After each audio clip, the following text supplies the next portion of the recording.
Hello दोस्तों, expert गुरु channel में आप सभी का हार्दिक स्वागत है। आज हम जानने वाले हैं कि ऑप्टिकल फाइबर केबल क्या होती है, इसके अंदर रिफ्लेक्शन क्या होता है, ऑप्टिकल फाइबर केबल कैसे काम करती है, ऑप्टिकल फाइबर केबल किससे बनती है और ऑप्टिकल केबल और कॉपर केबल के अंदर क्या डिफरेंट होता है। चलो शुरू करते हैं। आधुनिक युग में हम अपने ज़रूरी डाटा को एक जगह से दूसरी जगह पर बहुत तेज़ी से पहुंचाने के लिए ऑप्टिकल फाइबर केबल का उपयोग करते हैं। इस तकनीक के माध्यम से हम अपना डाटा को दुनिया के एक कोने से दूसरे कोने तक कुछ ही पलों में पहुंचा सकते हैं। ऑप्टिकल फाइबर केबल किसी भी डेटा को बहुत ही तेज और बहुत ही सरल तरीके से पहुंचा देता है। दोस्तों, ऑप्टिकल फाइबर केबल को समझना क्यों जरूरी है, आपको यह जानकर आश्चर्य होगा कि दुनिया का कोई भी डाटा इंटरनेट से फ्री में भेजा और लाया जाता है। इसका मतलब यह है कि इंटरनेट का कभी कोई भी पैसा नहीं लगता है, यह पूरी तरह से बिल्कुल फ्री होता है। मैं आपको इसका एक उदाहरण देता हूँ। मान लीजिए आपके पास दो कंप्यूटर है और एक कंप्यूटर की एक फाइल या फिल्म दूसरे कंप्यूटर में भेजना है।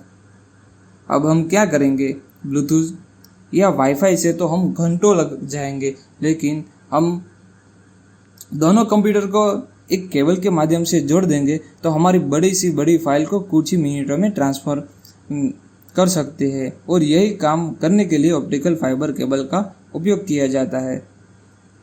यह केबल रिफ्लेक्शन के सिद्धांत पर कार्य करता है और डेटा को एक जगह से दूसरी जगह तक पहुंचा देता है। तो चलो हम जानते हैं रिफ्लेक्शन क्या होता है।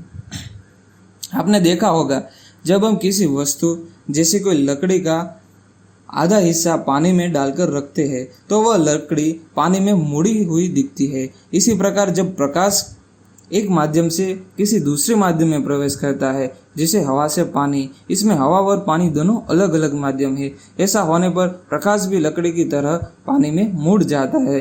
पानी के अंदर प्रकाश की दिशा कितनी मुड़ती है, यह उस बात पर निर्भर करता है कि कम घनत्व वाले माध्यम में जा रहा है या फिर अधिक घनत्व वाले माध्यम में जा रहा है। पानी के अंदर लकड़ी की जो प्रतिक्रिया होती है, उसी तरह हम प्रिज्म में भी एक तरफ प्रकाश की किरण डालते हैं तो दूसरी तरह से निकलने वाली वह थोड़ा नीचे की ओर मुड़ जाती है। ऐसा होने का कारण रिफ्लेक्शन है।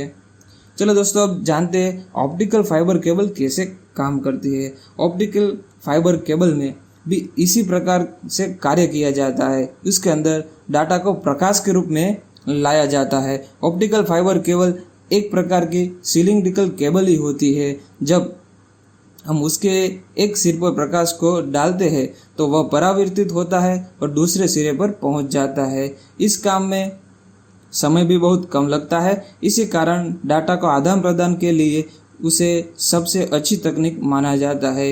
इस तरह हम कह सकते हैं कि ऑप्टिकल केबल के अंदर हम प्रकाश को कैद कर सकते हैं। अब हम जान देंगे कि ऑप्टिकल फाइबर केबल किससे बनती है।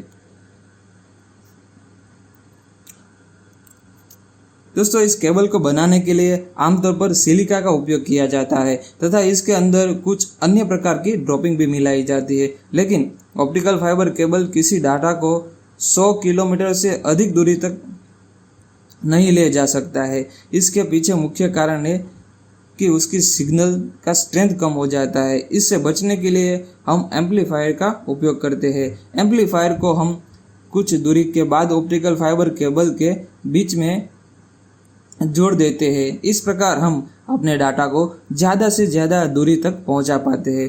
ऑप्टिकल फाइबर केबल में डाटा को कहीं भेजने के लिए सबसे पहले हमारा मोबाइल फ़ोन उसी डाटा को बाइनरी नंबर में बदल देता है। मतलब हमारा पूरा डाटा 0 और 1 में बदल जाता है और इस डेटा को विद्युत तरंग के माध्यम से मोबाइल टावर तक भेजा जाता है। यहाँ पर 0 कोड को भेजने के लिए लो फ्रीक्वेंसी सिग्नल और 1 कोड को भेजने के लिए हाई फ्रीक्वेंसी सिग्नल का उपयोग करते हैं। इसके बाद में मोबाइल टावर इन सिग्नल को पहचान कर इन्हें इसी रूप में आगे भेज देता है। लेकिन कभी कभी कोई अलग अलग सिग्नल आपस में ना मिल जाए, इसके लिए बहुत सारी ऑप्टिकल फाइबर केबल का जाल पूरे विश्व में फैलाया गया है। इन ऑप्टिकल केबल को बिछाने का काम बड़ी बड़ी कंपनियां करती है, जिसे टावर वन कंपनियां किया जाता है। इसकी सिक्योरिटी के लिए भी कई कंपनियां कार्य करती है, जैसे वर्जिन है, AT&T है, ऑरेंज आदि। इन केबलों को भूमि के अंदर तथा समुद्र के अंदर बिछाया जाता है। बिछाई गई केबल की सुरक्षा के लिए भी एक मजबूत परत का इस्तेमाल किया जाता है। इसके साथ साथ ऑप्टिकल फाइबर केबल में एक बड़े तांबे के तार का भी इस्तेमाल किया जाता है। उसके द्वारा एम्पलीफायर को सप्लाई देकर एम्पलीफायर को ऑन करा जाता है, और इस तरह हम दुनिया में भी किसी भी जगह अपने डाटा को पहुंचा सकते हैं।